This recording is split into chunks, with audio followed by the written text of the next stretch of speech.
primary flight display, or PFD. It combines multiple instruments into one display. The blue and brown section. A big difference between jets and piston aircraft is that in a jet, the engines take a while to spool up. This means that if you add or reduce thrust, there will be a slight delay before your action has any effect.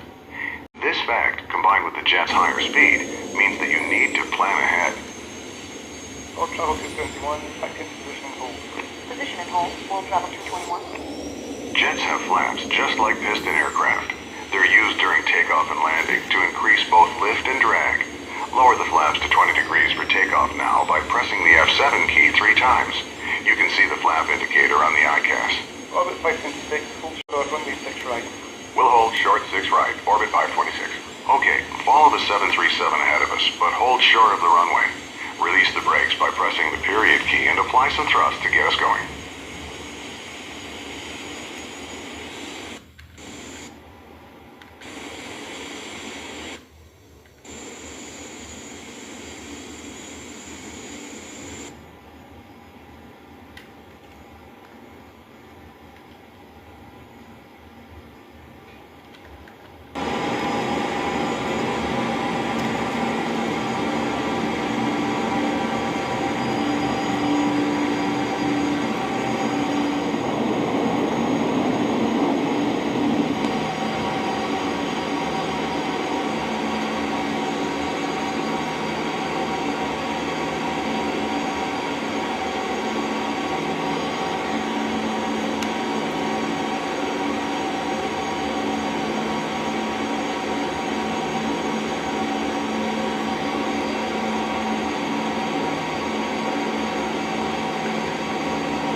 Stop here.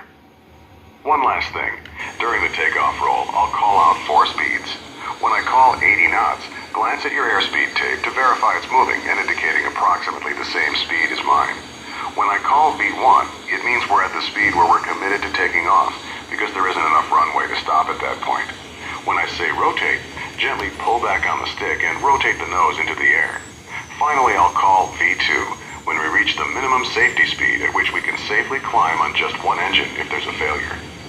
World Travel 221, wind count, good for takeoff. World Travel 221, rolling.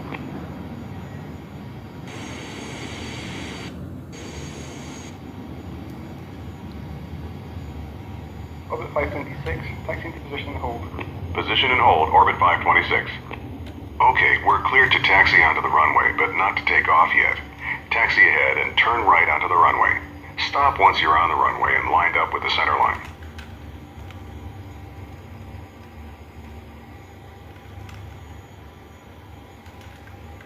Press Shift 5 to display the overhead panel and turn on the landing light by clicking the switch in the lower left corner.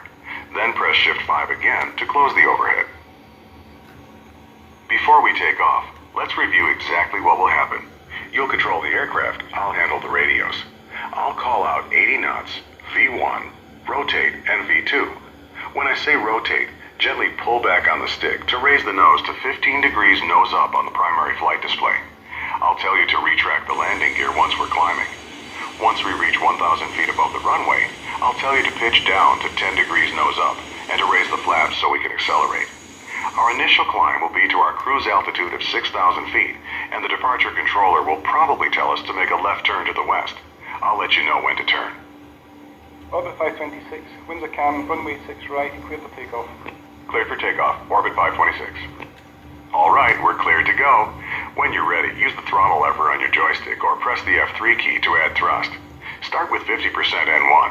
Let the engine stabilize and then increase thrust to 100%.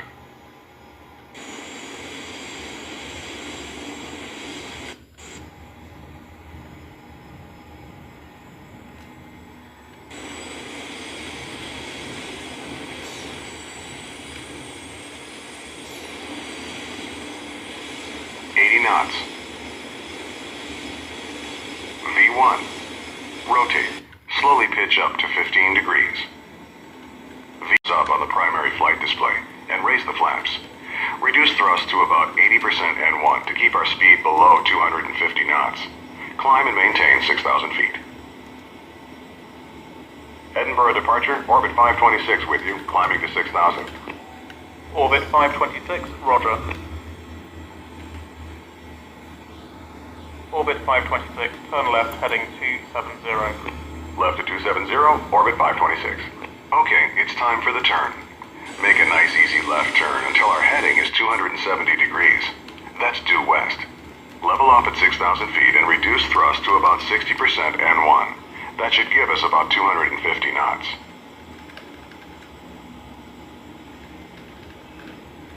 Let's run through the after takeoff checklist. Landing gear, up. We'll stay low on this short flight, so don't exceed 250 knots and keep the landing lights on. This is standard practice below 10,000 feet.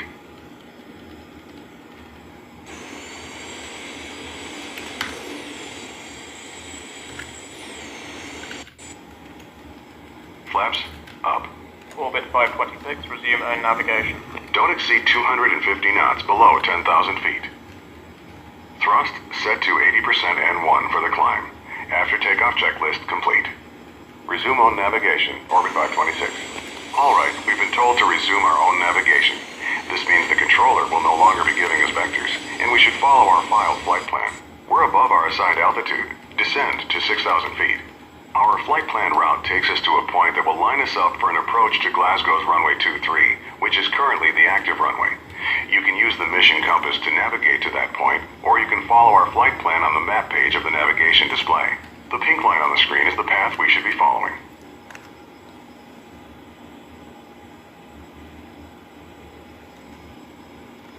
እሺ ወደ ዌስት እየዞርን ነው። እንደምን አመሻችሁ። ማይክሮሶፍት ፍላይት ሲሙሌተር ኤክስ ላይ እንገኛለን። እኔ ሰመረ ነኝ። ያው እንደተለመደው ይህንን ፕራክቲስ እናያለን። ይሄ በጣም እጅግ ጠቃሚ የሆነ እንግዲህ በኮምፒውተራችሁ ላይ ጥናችሁን ልታጠኑት የምትችሉት ነው። አብራችሁን ቆዩ። እንደምታዩት ኢንተራክቲቭ ነው። አስተማሪዎች አሉት። አቅጣጫችንን እየያዝን እንገኛለን። ጂፒኤሱን እየተከተልኩ ነው። አንድ ላስተካክለውና አውቶ ፓይለት ስለማንጠቀም በዚህ ፍላይት እናወራለን ማለት እንጫወታለን። 6000 ጫማ መውረድ አለብን። የተሰጠን አልቲቲዩድ አቅጣጫችን ከሞላ ጎደል እየያዝን ነው። አልቲቲዩዱን ለመያዝ እንግዲህ ዳውን እያረኩት ነው። በጣም ኢንተረስቲንግ የሆነ ነገር ነው። በተለይ አቪዬሽን ነገር ለሚወዱ ሪል ነው የሚመስለው። እንደምታዩት ነው። ብዙ ነገሮችን ወደ ሪል ይጠጋሉ።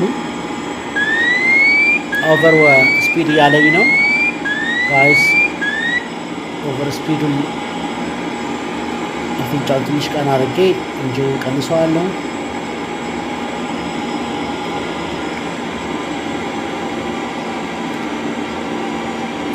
የዌስት አቅጣጫው ትንሽ ስተናል። እሱን አስተካክላለሁ መልሼ። ፒንክ ላይኑን በጂፒኤስ ላይ እንደምታዩት ይህ ነገር ኢንተረስቲንግ የሆነ ነው። ማይክሮሶፍት ፍላይት ሲሙሌተር ኤክስ ይባላል።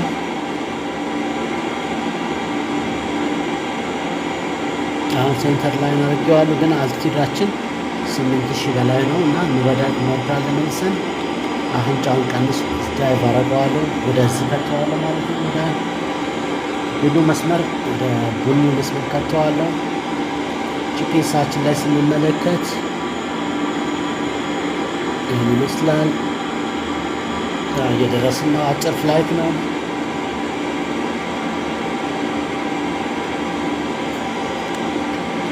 ሰባት ሺህ ጫማ ደርሰናል አሁን።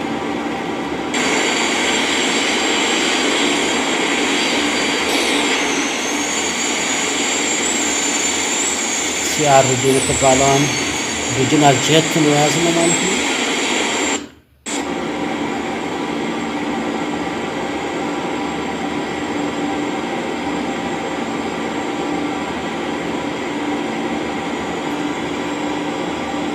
Orbit 526, contact Glasgow approach on 119.1. Orbit 526, switching. Thanks. Glasgow approach, orbit 526 with you. Orbit 526, Glasgow approach. Good morning. Reduce speed to 210 knots. expect vectors for the visual approach, runway 23 at Glasgow, Glasgow altimeter 29902. Slowing to 210 and we'll expect the visual for runway 23, orbit 526. Bring the thrust back to about 50% N1, then adjust it to maintain 210 knots. Since the weather's good, the controller will line us up with the runway and give us clearance to proceed to the airport visually once we have the runway in sight. ኦኬ እንግዲህ ስፒዱ ልኩ ነው በተባልነው መሰረት አልቲቲዩድናችን ይዘናል። Orbit 526, descend and maintain 3000.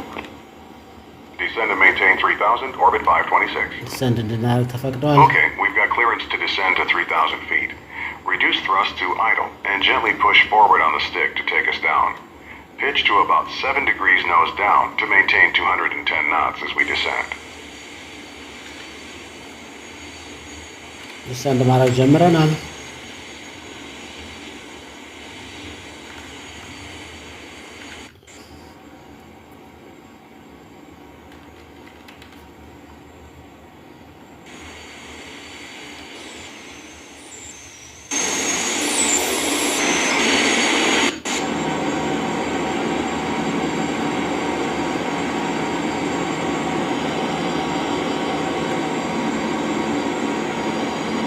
አይድል አድርገናል ነዳጃችን እንደምታዩት።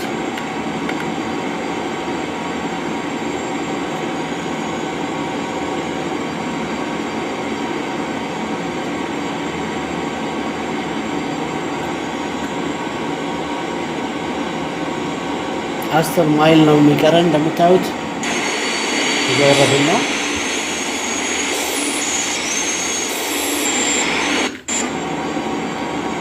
አዎ 3000 ደርሰናል። 3000 Okay, level off here at 3000 feet and bring the thrust back up to about 50% N1 to maintain 210 knots.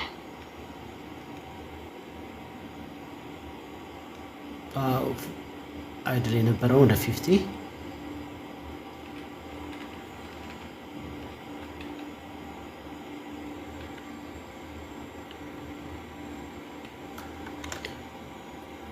ወደ ግራ ታጥፈን እናርፋለን ማለት ነው። ሾርት ፍላይት ነች ማሳያችሁ። ምንም አይነት አውቶ ፓይለት አልተጠቀምንም። Orbit 526, reduce speed to 180 knots. Slowing to 180, orbit 526. Okay, now reduce thrust a bit to slow to 180 knots. Pull back on the stick a bit to keep the nose from dropping. Maintain 3000 feet as you slow down.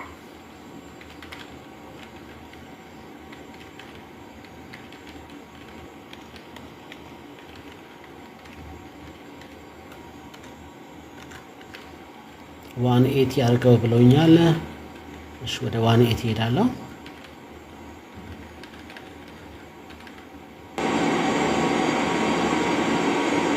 Press F7 twice to lower the flaps to 8 degrees.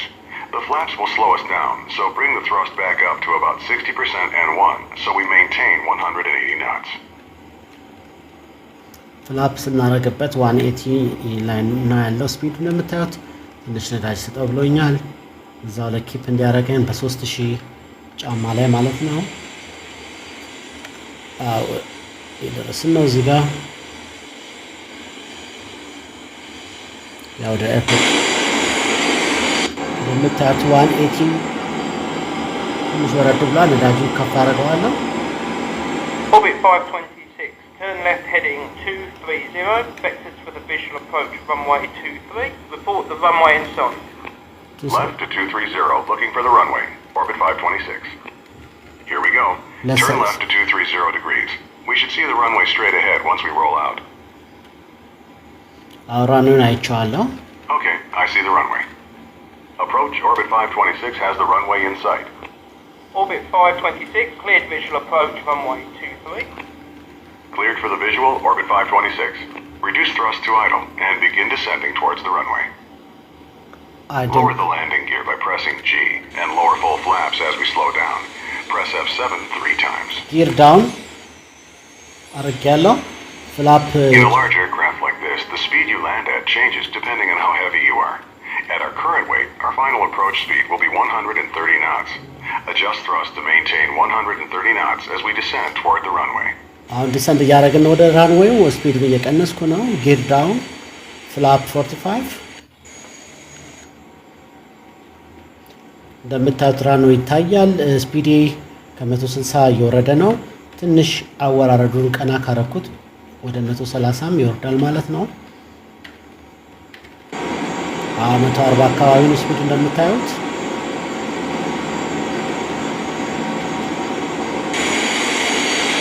እንግዲህ ዓለምም አውቶ ፓይለት እየሰራ ነው ያለ ነው። በጣም አሪፍ ነው እስካሁን ያለው ሁኔታ። ኦኬ ስፒዱ በጣም እንዳይወርድ ትንሽ ደገፍ አደርገዋለሁ ወይም ደግሞ አፍንጫውን ዘቅዘቅ ሳደርገው እዚህ ጋር ስፒድ እናያለን። 130 ኤግዛክትሊ ያለው ሎው እንደሆንኩ ነው ትንሽ የነገረኝ ኤርፖርት ላይ ያለው ላይት፣ ግን በዚህ እቀጥላለሁ እያየሁት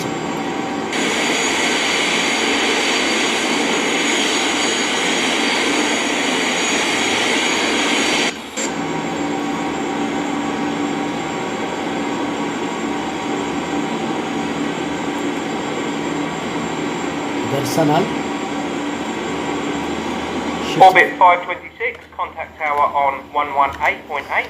Switching to tower now. Orbit 526. Thanks.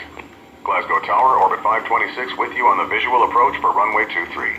Orbit 526, Glasgow Tower, you're number 1. Clear to land runway 23. Windcom. Clear to land, Orbit 526. We're clear to land, so let's run through the before landing checklist. It's a short one. Landing gear, down. Flaps, set to 45 degrees. Landing checklist complete. Continue descending. Once we're about 50 feet over the runway, reduce thrust to idle and pull back on the stick slightly to touch down on the main wheels first. Then slowly lower the nose. ስፒድ ወርዷል ከ130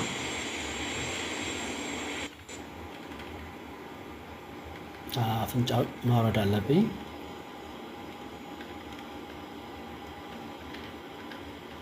እንደምታዩት ፓፒ ላይቶቹ ቀይ ናቸው። ቢሆንም በዚህ ልቀጥልና እስቲ 140 ሄዷል እንትኑ ስፒዳችን። ስለዚህ ነዳጁ ሊቀንስለት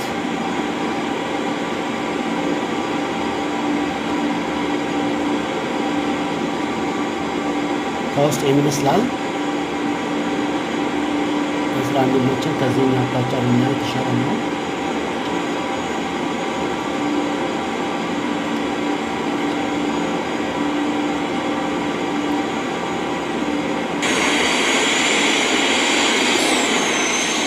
በቤቶቹ ላይ እንግዲህ አልፈን ልክ እንደ ኢትዮጵያ አየር መንገድ በጣራችን ላይ እንደሚያልፈው ማለት ነው።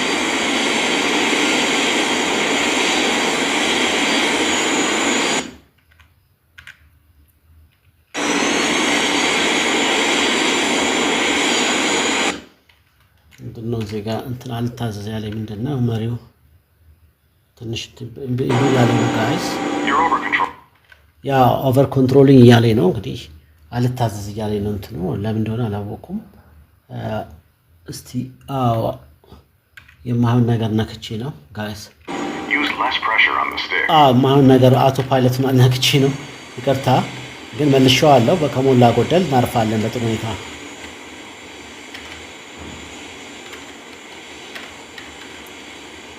ወይ ትንሽ አውቶ ፓይለቱ ላድርጌው ግራ ገብቼው ነበር። አሁን ጥሩ ነው።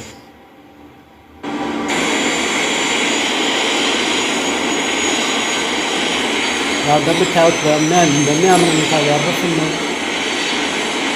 ትንሽ ራንዌው ላይ ትንሽ ራንዌው ስተን ነበር። ሪቨርስ አድርጌዋለሁ እንጂኑን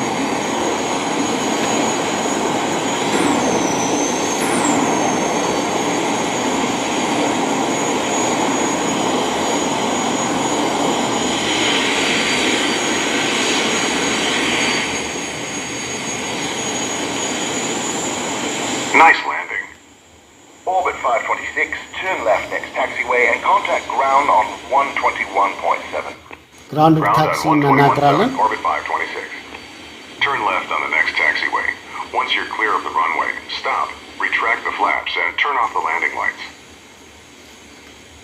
ትንሽ መጨረሻ ላይ እንትን ቢገጥመንም በጥሩ ሁኔታ አልፈና ወደ ሌፍት ግባ ብሎኛል። እዚህ ጋር ታክሲ ወይ ይባላል መግቢያ ታክሲ የምታረጉበት ቦታ ነው። እዚህ ጋር ወደ ሌፍት ገባለሁ ማለት ነው። ይህንን በጣም ኢንተረስቲንግ የሆነ ነገር ስላሳያችሁ ደስ ብሎኛል። ምንም አይነት አውቶ ፓይለት አልተጠቀምንም እንደምታዩት። ኦኬ ወደ ታክሲ ወይ ገብተናል። እዚህ ጋር ስቶፕ አድርገን Glasgow ground, orbit 526, clear of 23. Orbit 526, taxi to the gate. Follow the 737 on the taxiway all the way to the road. We'll follow the 37, orbit 526. Okay, just follow that 737 on the taxiway. He's going to the same ramp, just a different gate. የተባለው 737 አይታየኝም፣ ግን የት እንደ ታክሲ ማድረግ እንዳለብኝ ያው ቀስቷም ስለምታሳየን ወደ ሌፍት እንታጥፈን እንሄዳለን።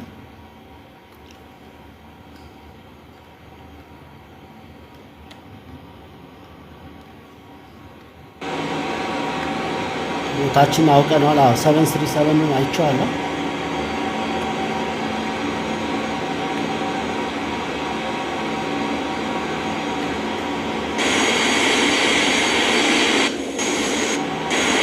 እዚህ አካባቢ ነው ያለነው እንደምታዩት። እዚህ አንድ ፎቶ ላንሳ። ቪል ተጭኝ ኢንተረስቲንግ ነው፣ ደስ ይላል። በጣም ቀስ ማለት አለባችሁ ጌቱ ጋር ስትደርሱ እንዳልጋጭ ማለት ነው።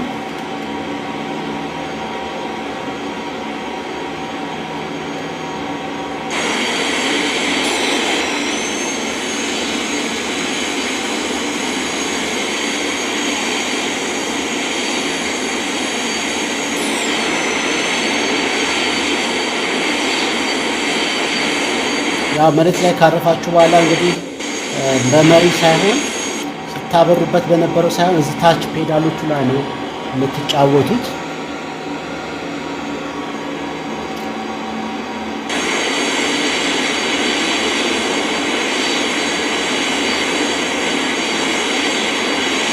ኦኬ በኋላ በኩል ነው መሰለኝ እንትኑ ጋይስ፣ በኋላ ዞረን ነው የምናቆመው። መኪኖቹም አሉ እንዳንጋጭ መጠባበቅ አለብን።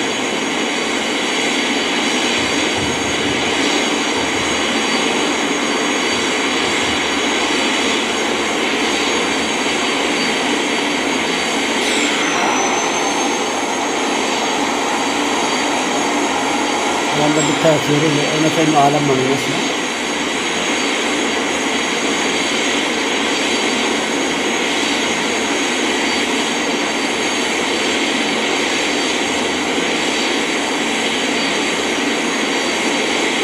Make a right turn into this area. Our gate is the last one on the right side.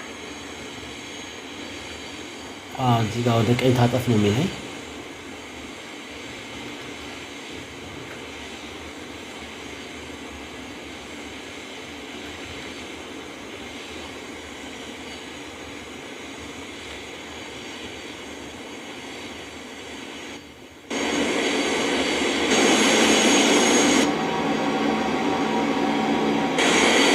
ፓርክ ያደረግን ወደ ቦታችን እየገባን ነው።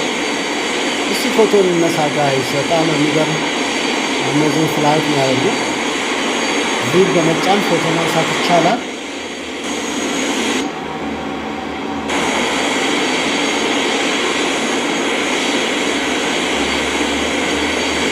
There's our gate at the end. Pull up to the jetway and stop. ኦኬ jetway 737 እዛ ጋ ነው ያለው። እኔ በዚህ በኩል ነኝ። እዚህ ጋር ነው ስቶፕ አድርገን ነኝ። ጌት የሚባለው ልክ ካረፋችሁ በኋላ ተሳፋሪው እዚህ ደርሶ ነው እንግዲህ ፕሌኑ ሲቆም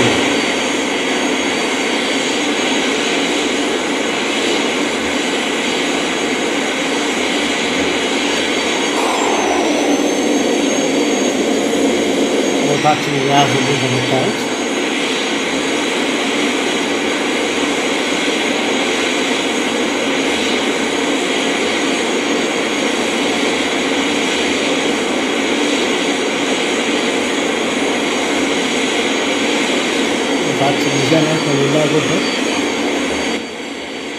ትንሽ ነው የቀረችን። እስቲ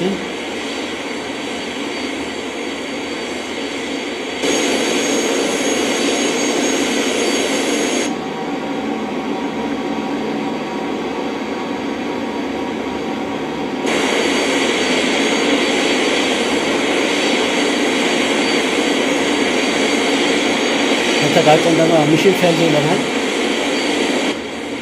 መጠንቀቅ አለብን። Stop here. Excellent job. ያ ሚሽኑን ጨረስን ማለት ነው። ሰክሰስ ይላችኋል፣ ሪዋርድ ይሰጣችኋል ማለት ነው። እንግዲህ እንዴት አድርገን ከሌላ ቦታ ተጉዘን እዚህ እንደደረስን አይታችኋል።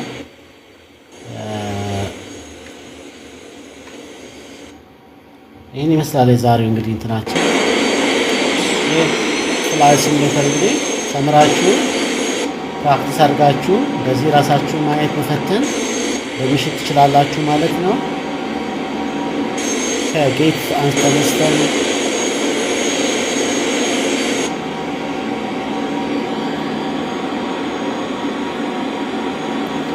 አሁን እዚህ ጋር ኢንድ ስንለው ይሄው ሰርቲፊኬት ይሄን ታገኛላችሁ ማለት ነው። ይሄ ሪዋርድ ነው።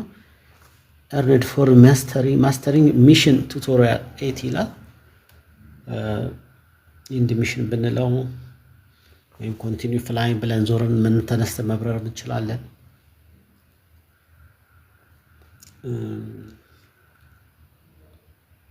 እዚህ ጋር ለርኒንግ ሴንተር አለ። ፓይለት ሪከርድስ በሚለው ደግሞ የበረራችሁትን በሙሉ እንደዚህ ሰርቲፊኬቶቻችሁን ምናምን ይሄ 25 ጊዜ ላንዲንግ የሚል ነው። ብዙ አይነት አለ። በቃ 10 ሰዓት earned for accumulating 10 hours የሚል አለ። በጣም ብዙ እንትን ነው የሚኖራችሁ ማለት ነው። እንደዚህ የተለያዩ ሚሽኖች ሲሰሩ ሌላው ሚሽን ለርኒንግ ሴንተሩ ነው እንግዲህ ዋና ትምህርት የምታገኙበት። እዛ አስተማሪም አለ። እንደ ኢንተራክቲቭ ነው። ከሮድ ማቻዶ ጋር እንግዲህ ቴክ ኦፍ ኤንድ ላንዲንግ ምናምን ለምሳሌ አንዱን ባሳያችሁ እንዴት እንደሚያስተምር አጭሯን እስቲ አንድ ላንዲንግ ዝም ብለን ሰርተን ካስተማሪ ጋር ትምህርቱን ማለት ነው። የቅድሙ ሚሽን ነው። የሚሽኑ ቪዲዮ ለቅላችኋለሁ አውርጄ ከቲክቶክ ላይ።